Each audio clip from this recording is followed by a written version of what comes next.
এই ভাই, এই কি করেন আপনি ওখানে? কি সরে যান, সরে যান, সরে যান।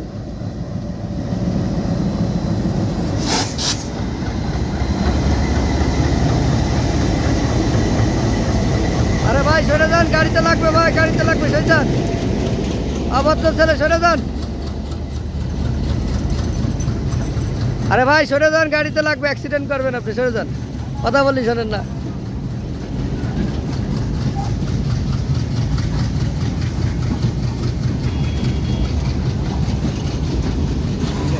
পাগল একটা ছেলে রয়েছে, দেখেন আপনারা, সামনের পরে লাল জামা গায়ে, কথা বলি শোনে না। ওই দেখেন চশমা নিয়ে ভাব দিচ্ছে, দেখছেন? পিছন দিয়ে যদি কেউ একটা থামা মারে তাহলে বুঝতে পারবে না।